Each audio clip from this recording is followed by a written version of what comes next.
Chào mừng các bạn đã quay trở lại với kênh một điện ảnh Mai Chi nhé.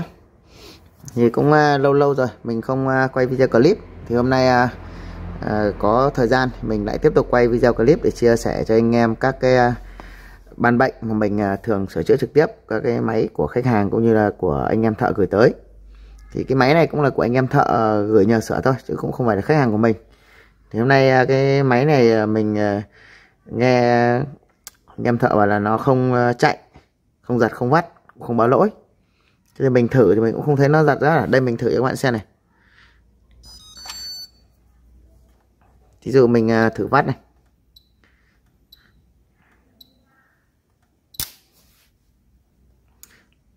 Đó. Thử vắt thì bơm xả chạy xong rồi thì cũng không thấy motor chạy gì cả, cũng không thấy nó báo lỗi.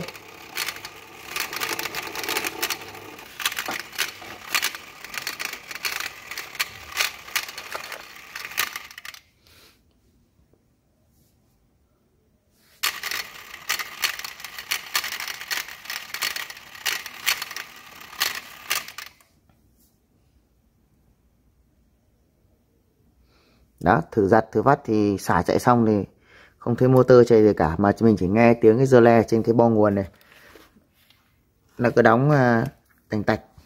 Mình chỉ nghe thấy cái rơ le trên cái bo này nó cứ đóng tành tạch thôi.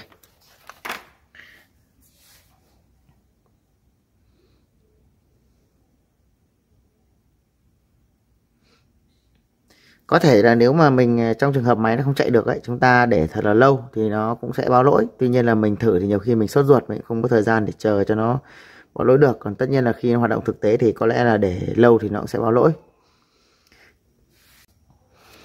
Rồi, thế thì để tiết kiệm thời gian thì mình sẽ vào check lỗi luôn để cho chúng ta xem là nó bị cái lỗi gì nhá. Còn trong trên thực tế thì có thể các bạn là có thời gian thì các bạn có thể chờ để tự nó báo lỗi.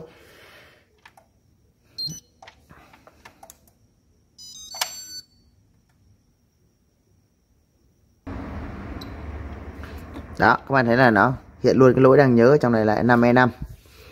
Đó, mình sẽ kiểm tra xem trong máy còn lỗi gì không. Rồi, nó chỉ có một lỗi là 5E5 thôi. Thế thì cái lỗi 5E5 này á thì nó là cái lỗi gì? Cái lỗi 5E5 này thì thường là liên quan tới cái motor này không chạy được, hoặc là bo công suất. Đa phần là hư hỏng bo công suất là chính thôi. Thì nếu mà cái motor này các bạn để ý, nếu cái motor này nó mà trường hợp mà bị đứt dây điện hoặc là đứt cái cuộn điện ấy, thì có trường hợp mình sửa rồi, do anh em khi tháo anh em cắt cái dây này. Đấy, thì khi lắp lại các anh em là mất cái dây giữ cố định cái dây motor này. Đấy, nó mất cái để cố định cái dây điện motor này, quá trình nó giặt thì nó cứ lắc thì lâu ngày nó bị đứt một cái dây ở cái rác cắm này. Đấy, đứt chập chờn và nó đánh lửa dẫn đến là hư bo công suất và cũng bị báo lỗi. Đấy, thì bạn để ý là nếu mà trường hợp mà cái motor này mà nó bị hư hỏng ấy, nó đứt cuộn điện ấy, thì nó đứt một cuộn ấy, thì động cơ nó phải gì, nó phải giật. Như ở đây chúng ta thấy là động cơ nó nằm im bất động, đúng không ạ, không có động đậy gì, thì điều đó chứng tỏ là hư hỏng bo công suất là chính thôi, thì bo công suất chưa điều khiển cho nó. Đấy, thì các bạn nào mà chúng ta cẩn thận hơn thì chúng ta có thể chúng ta có thể rút rác để đo cuộn điện, nhưng mà mình thì phỏng đoán luôn là cái này hư tới bo công suất. Thì sau đây thì mình sẽ tháo cái bo này ra, khỏi cái hộp của nó, mình ta sẽ kiểm tra xem là hư hỏng như thế nào, rồi mình sẽ chia sẻ tiếp cho anh em. Trước tiên thì mình sẽ xóa cái lỗi của nó đi cái đã. Rồi, em không rồi.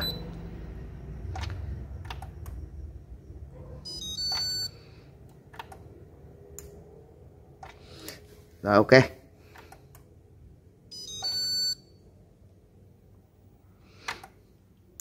Rồi, mình sẽ tháo này ra đã nhé. Đây rồi các bạn nhé, mình đã tháo cái bo công suất ra đây rồi. Thì cái model này là cái model mới các bạn nhé, bo rất là mới luôn. Cái này là sản xuất năm 18 này, 5 tháng 12 năm 18. Như vậy là con model này rất là mới luôn, cũng là cuối năm 18 đầu năm 19. Và cái mẫu này thì người ta đã thay đổi cái cuộn cell, các bạn thấy là nó rất là nhỏ, đúng không ạ? Đó, nhỏ gọn, không như mẫu trước là các bạn nhìn thấy là cái cục rất là to, đúng không ạ? Bây giờ người ta làm càng ngày càng nhỏ gọn đi. Rồi mình sẽ tháo ra, chúng ta sẽ xem là nó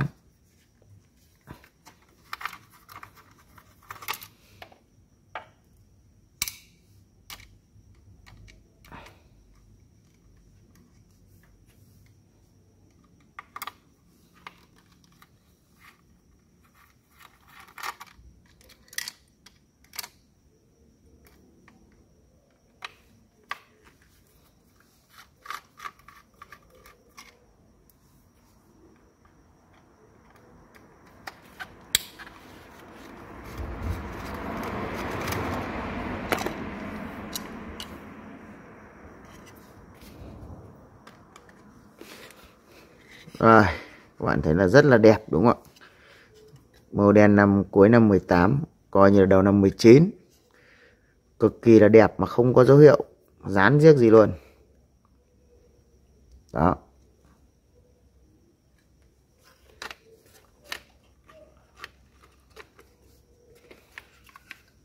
Wow, module đẹp thế. Quá là đẹp luôn. Vẫn còn xanh lét lẹt luôn. Rồi. Thì để không mất thời gian nữa thì chúng ta sẽ tiến hành kiểm tra sửa chữa luôn. Thì để kiểm tra cái bo công suất này thì nó có hai phần. Thì cái phần mà gắn IC công suất này thì người ta gọi là module. Thì theo mình để ý thì cái đời này đã sử dụng IC khá là nhỏ gọn so với những cái model trước, sử dụng IC khá là dài. Rồi thứ hai là chúng ta sẽ kiểm tra cái phần khối cấp nguồn cho bo mạch hoạt động cũng như là khối nguồn 300V cấp cho khối module công suất hoạt động. Thì chúng ta sẽ chia thành hai phần ra, chúng ta sẽ kiểm tra từng phần một. Đầu tiên là chúng ta sẽ đo cho mình con IC này, xem là nó con IC này xem là nó có bị hư hỏng chạm trập gì không, và chúng ta quan sát xem là có bị dán riếc vào đây tấn công hay không. Nhìn mạch này thì quá đẹp luôn.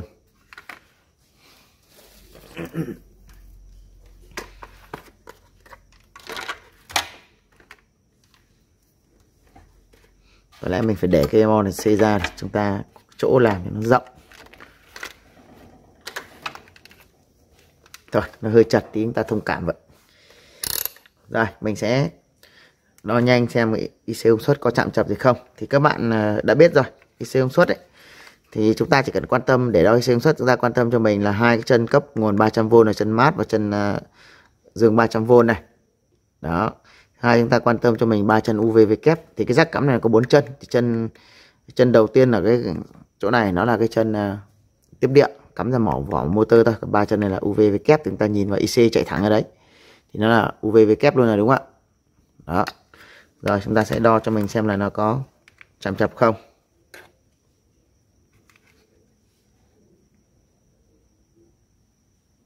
Kim không lên này.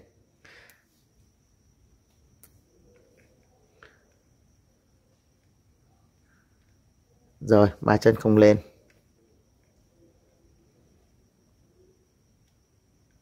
Lên như phải lên bằng nhau các bạn nhé. Lên khác nhau là gặp bất thường rồi.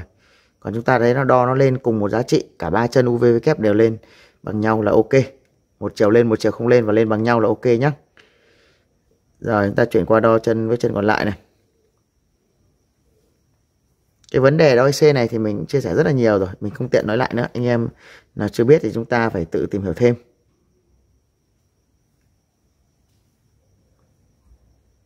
Rồi như vậy cả 6 IGBT là mình không thấy chạm trập. Đấy, mình không thấy chạm trập gì. Và tiện thể thì chúng ta đo luôn cho mình xem là cái chân chân mát 300V này với cái chân nguồn 15V này, xem là cái chân nguồn khối driver nó có bị chạm trập hay không. Thì chúng ta đo cho mình, đo và đảo quay đo nhé. Nếu mà kim mà hai chiều lên nhiều, đây lên một tí thôi. Còn nếu kim mà lên hai chiều là bị chạm trập cái chân driver, chân nguồn cấp khối driver. Có thể chúng ta trong một số trường hợp có thể chúng ta kiểm tra là thấy IGBT là không chạm trập, nhưng mà nó lại bị chạm trập các linh kiện ở bên cái khối mà driver bên trong IC. Thì chúng ta đo chân nguồn 15V này với chân mát của nó. Nếu mà chúng ta đo và đảo chiều quay đo mà nó kim nó lên hai chiều, chứng tỏ là nó bị chạm trập trong cái khối driver. Thì như vậy trường hợp mà chạm trập như vậy thì chúng ta kết luận là IC hư hỏng. Còn trong trường hợp này mình đo thì 6 IGBT đều không chạm trập và chân 15V không chạm trập. Như vậy là tạm thời khối module là chúng ta chưa sờ tới vội. Chúng ta sẽ kiểm tra cho mình xem là cái khối nguồn. Chúng ta sẽ kiểm tra cho mình xem là cái khối nguồn ở đây nó có hoạt động tốt hay không.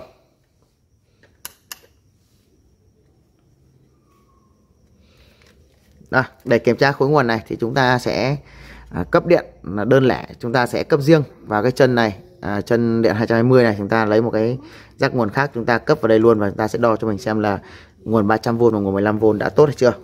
Nhiệm vụ của cái khối này chỉ là cấp nguồn 300V và nguồn 15V ở đây thôi. Rồi chúng ta sẽ cấp nguồn riêng vào đây để chúng ta kiểm tra khối này.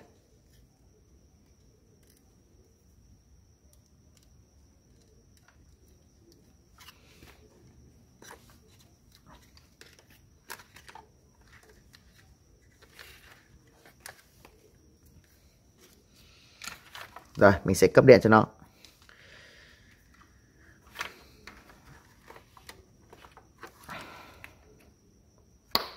Ui, cắm cái nổ đốp cái nghe rất cả mình. Nổ thế nhưng không sợ các bạn nhé, cái bóng đèn bảo vệ nó chỉ nháy sáng cái thôi.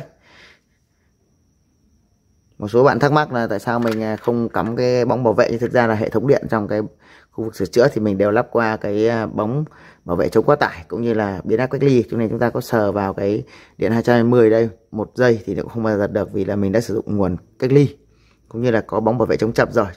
Cho nên một số bạn thấy mình quay video clip và không nhìn thấy là cứ tưởng là mình cắm trực tiếp, nhưng không phải như vậy đâu các bạn nhé. Chúng ta sửa chữa thì phải làm sao để cho nó an toàn. Rồi mình đã cắm điện rồi, chúng ta sẽ đo cho mình xem là điện 300V. 300V là ok này. Chúng ta sẽ đo cho mình hạ thang 50V để đo nguồn 15V. Nguồn 15V là tụt thấp này. Ồ, các bạn để ý ấy, nguồn 15V mình đo còn có 4V này. 4. Rồi, như vậy là khi đo vào như này mình xác định được luôn là cái khối nguồn này đang gặp vấn đề các bạn nhé. 300V có đủ này. Ok này. Đấy, 300V là ok hoàn toàn đúng không ạ? Và nguồn 15V thì chỉ còn khoảng 4V. Và bây giờ chúng ta sẽ rút điện ra. Chúng ta sẽ xem là cái nguồn 300V này nó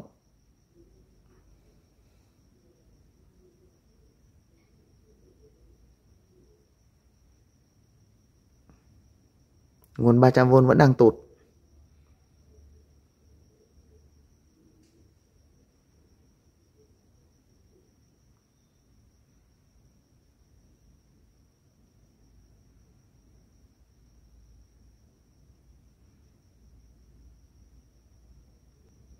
Rồi, như vậy là rõ ràng là hết nguồn 300V. Nguồn 300V vẫn tụt hết. Điều đó chứng tỏ là con IC nguồn này vẫn đang làm việc thì mới có nguồn ra và cũng đang hết nguồn 300V đúng không ạ? Thì con IC này thì hiện tại cái keo nó còn khá mới, không nhìn rõ tên, nhưng mà họ nhà Electrolux thì thường dùng Viper 16A các bạn nhé. Viper 16A và 16 chân. Hiện tượng mà vẫn có nguồn ra mà hết yếu thì chúng ta sẽ đo cho mình xem nguồn vào nguồn ra, rồi thì là các diode nắn đầu ra này, xem là có bị chạm chập ở đâu không. Rồi. Đấy, nguồn 300V nó đo giờ là chỉ còn khoảng tầm hơn 20V thôi. Ta cứ xả đi cho an toàn.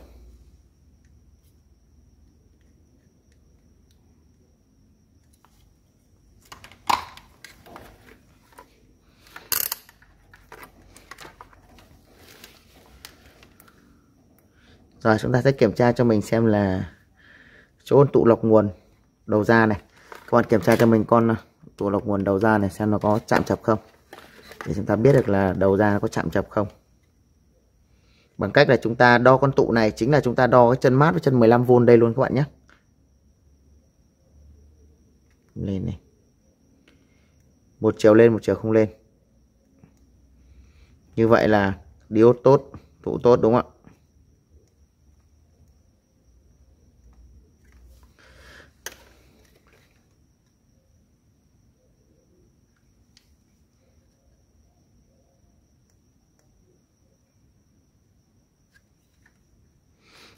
Thế thì nguồn ra yếu chỉ có những lý do như sau. Một là con IC này có thể gặp vấn đề này. Hai là cái cuộn cảm này. Đây là một dạng nguồn xung hạ áp trực tiếp, cho nên cái cuộn cảm rất quan trọng. Chúng ta sẽ kiểm tra xem là cái chân nguồn đến chỗ cuộn cảm vào chỗ IC này có tốt không.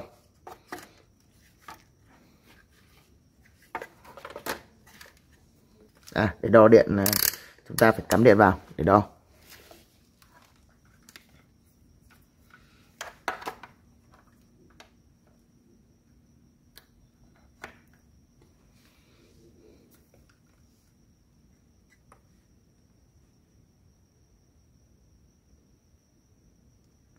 300V là tụ lọc nguồn là ok này.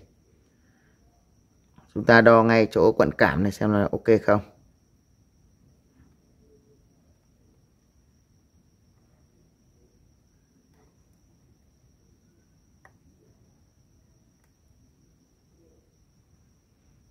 Không có điện. Chỗ quận cảm là không có điện này.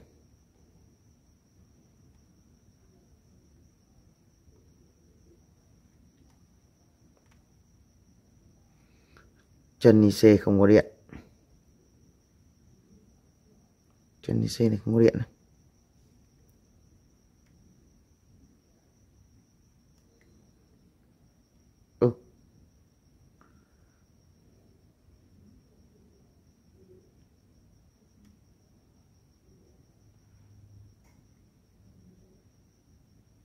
Quay điện trở không có điện này.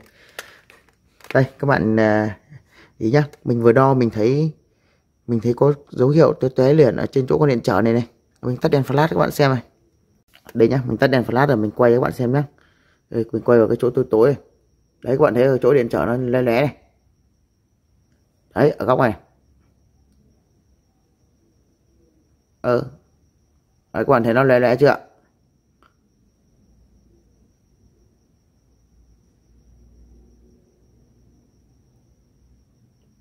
Đó, các bạn nhìn thấy rõ chưa? Con điện trở này đang bị đánh lửa này.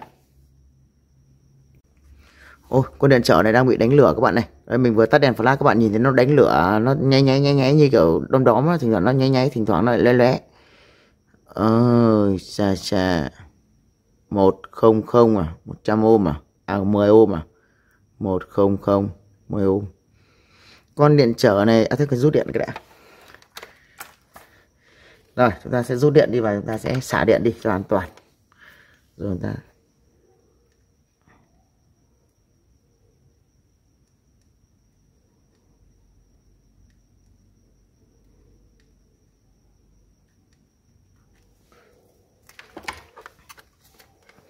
đây nhá các bạn nhé.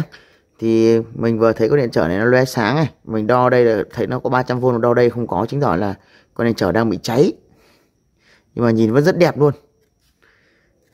Đấy, nhiều khi chúng ta sửa chữa, chúng ta ngoài đo đếm ta phải quan sát nữa. Thì con điện trở này nằm từ chân 300V vào IC. Con này trở cầu trì thôi. Con này trở cầu trì cho IC nguồn thôi các bạn ạ. Nó giống như Panasonic dùng trở 22 ohm. Giống như điều hòa Panasonic dùng 22 ohm, đây dùng 1100 là 10 ohm. Rồi, thế thì mình sẽ đo cho ngay xem cái chân vào ra của IC này có ok không. Lại có 4V thì chắc là chân này ok thôi. Chân DS của nó, ta xem chân DS ok không. Trước khi đo các bạn lưu ý xả điện đi nhé. Đo chân DS là kim lên này, đào que mà kim không lên là ok. Rồi ok. Tại sao lại phải đo chân DS của IC ạ? Tại vì con trở này là con trở trên đường 300V vào, nếu mà trường hợp mà nó xảy ra bị cháy hoặc bị hỏng ấy, cháy nổ ấy, thì các bạn phải kiểm tra ra có thể là bản thân con IC này nó bị hư hỏng, thì nó sẽ bị chạm chập IC, dẫn đến là nó bị chết hoặc cháy con điện trở này.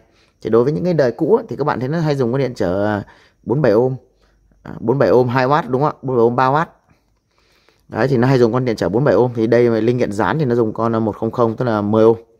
Thì các bạn khi nó bị cháy con điện trở này thì các bạn bắt buộc phải kiểm tra xem là IC nguồn của chúng ta có bị chạm chập không, bằng cách là chúng ta sẽ đo cái chân D và chân S của nó, tức là chân mà nguồn 300V vào và chân ra cái quận biến áp, hoặc là ra đối đời sử dụng biến áp thì là chân ra biến áp vào quận sơ cấp biến áp.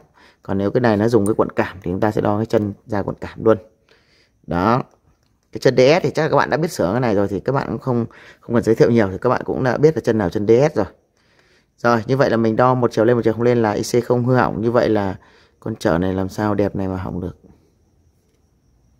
Vẫn còn nguyên sơn long lanh như thế này, 100. Rồi, như vậy là mình đo mà không chạm chập thì chúng ta sẽ thay con này xem sao. Đây rồi các bạn nhé. Thì mình đã thay con điện trở 100 10 ohm khác đây rồi. Mình đã vệ sinh sạch sẽ cái vết keo cháy đi rồi, để chúng ta quan sát xem nó có. Rồi ok. Rồi thì trong trường hợp mà các bạn kiếm mà không có điện trở 10 ohm như này thì các bạn có thể thay con 47 ohm khác nhé, cũng được nhé. Hoặc là chúng ta không có linh kiện dán ấy, chúng ta có thể dùng cái con linh kiện chân khác được, chúng ta hàn làm sao, vì đây là mặt trên nó bỏ trống này, thì các bạn có thể hàn hai cái chân nó, chúng ta bẻ cái con đến đây giống như con thiết kế cũ của nó. Ta có thể dùng con điện trở dạng hàn chân cắm, ta hàn vào hai đầu và chúng ta bẻ cái con điện trở lên đây để tí chúng ta lắp vào cái module nó không bị chạm chập nhé. Còn nếu các bạn có linh kiện dán là đúng như này thì ok, còn không có con 10 ohm thì các bạn có thể dùng con 47 ohm. Rồi mình đã thay con khác rồi thì bây giờ mình sẽ cắm điện. Chúng ta sẽ cắm điện để chúng ta đo xem là nó đã có điện áp ra chưa. Chúng ta sẽ đo cái chân 15V là quan trọng. Lúc nãy chân 15V được 4V.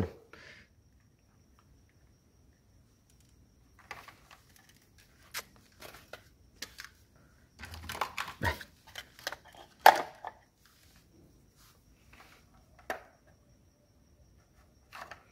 Ta thử nháy cái sao. Ui, có 15V ngay. Cắm cái bóng đèn quá tải nó chỉ nháy sáng cái thôi. Rồi ok, có bóng đèn quá tải chúng ta không sợ chập cũng không sợ. Rồi, như vậy là cắm cố định là có 15V luôn các bạn nhá. Ok. 15V có này. 300V có này.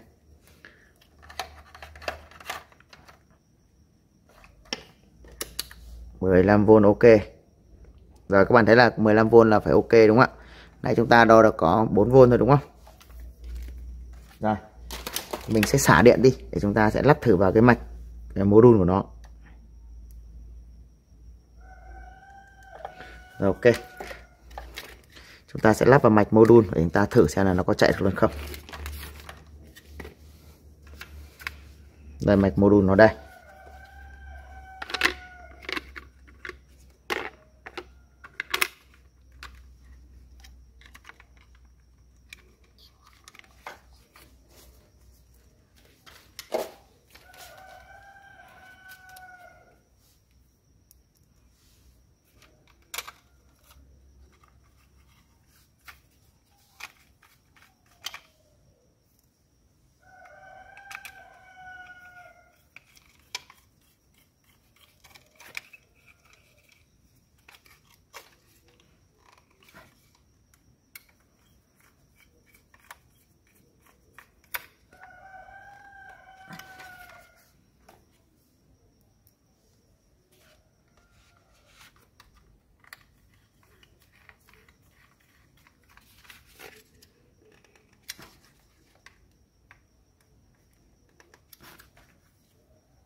Rồi.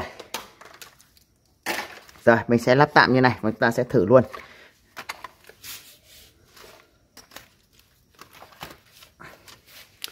Rất là nhiều đồ.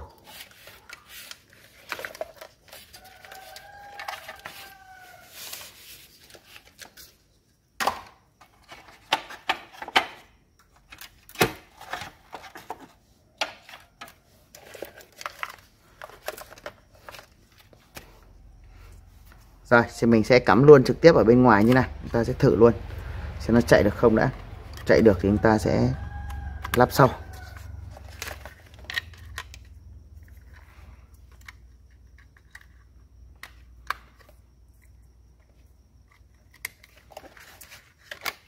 Okay.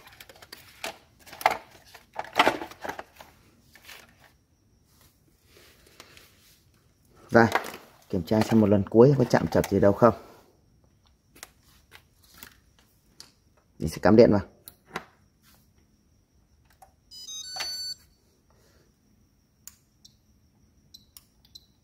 Chúng ta sẽ thử chức năng vắt luôn.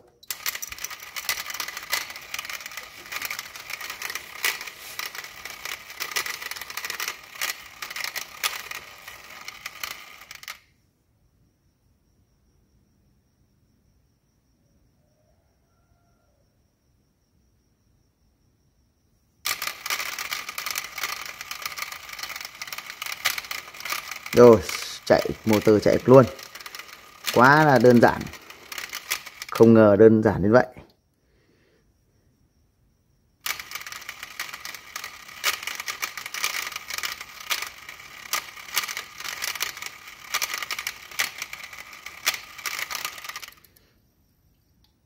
Rồi, quay đảo chiều hai bên ok.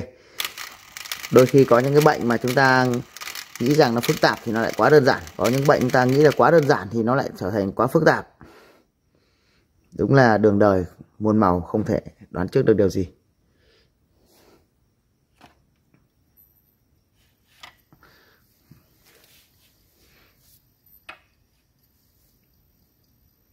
Rồi, đã ok, đã chạy được cả hai chiều luôn. Rồi, chạy ngon lành. Rồi, qua cái video clip này thì mình chia sẻ cho các bạn một cái vấn đề là chúng ta thấy rằng là trong một cái mã lỗi thì không phải lúc nào nó cũng hư hỏng giống nhau. Có rất nhiều nguyên nhân xảy ra. Thì bắt buộc là chúng ta phải sửa chữa, va chạm và tích lũy nhiều kinh nghiệm để chúng ta có thể đúc kết ra những cái kết luận. Chứ còn thực tế bất kể một cái máy nào thì có một cái mã lỗi thì có rất nhiều nguyên nhân xảy ra, và anh em chúng ta đi sửa biết rồi. Ví dụ như một cái máy giặt chúng ta sửa cái lỗi mà nó báo hiệu là gì, lỗi không cấp nước, thì có thể là nó bị hư hỏng van cấp nước, có thể là bị nghẹt đường nước vào, tắc đường nước vào, hoặc cũng có thể là gì vừa cấp vào vừa chảy ra thì máy nó vẫn báo lỗi là không cấp nước, đúng không ạ? Chứ không phải là một nguyên nhân là không cấp được nước là do chúng ta bị hư hỏng van cấp. Hư hỏng van cấp chỉ là một trong trường hợp đặc biệt mà chúng ta hay gặp phải thôi. Rồi, và như vậy là bây giờ thì cái máy đã chạy ok như vậy rồi. Thì do là cái video clip này cũng khá là dài rồi thì mình cũng xin kết thúc cái video tại đây luôn. Thì cảm ơn tất cả các bạn đã dành thời gian quan tâm theo dõi cái video clip này của mình nhé. Và chúc tất cả các bạn sẽ sửa chữa thành công khi gặp phải những cái ban bệnh tương tự như này. Thì mình sẽ quay tất cả các cái ban bệnh hư hỏng của các máy thông thường lên. Thì có thể cái lỗi này trong trường hợp này nó hư hỏng như này. Rất may là cái trường hợp này nó hư hỏng rất là đơn giản, chúng ta sửa chữa rất là nhanh. Nhưng có những trường hợp thì nó hư hỏng liên quan tới khối module, thì gặp phải những cái ban bệnh mã lỗi như nào thì mình sẽ cố gắng để mình quay, mình chia sẻ tất cả cho các anh em ta tham khảo, để khi mà anh em gặp phải chúng ta có thể tham khảo để tự có thể sửa chữa cho mình những cái bệnh thông thường của các hãng máy chúng ta thường gặp phải. Rồi, mình chào tạm biệt tất cả các bạn nhé, và hẹn gặp lại các bạn ở trong các video chia sẻ tiếp theo mình. Thân ái chào các bạn.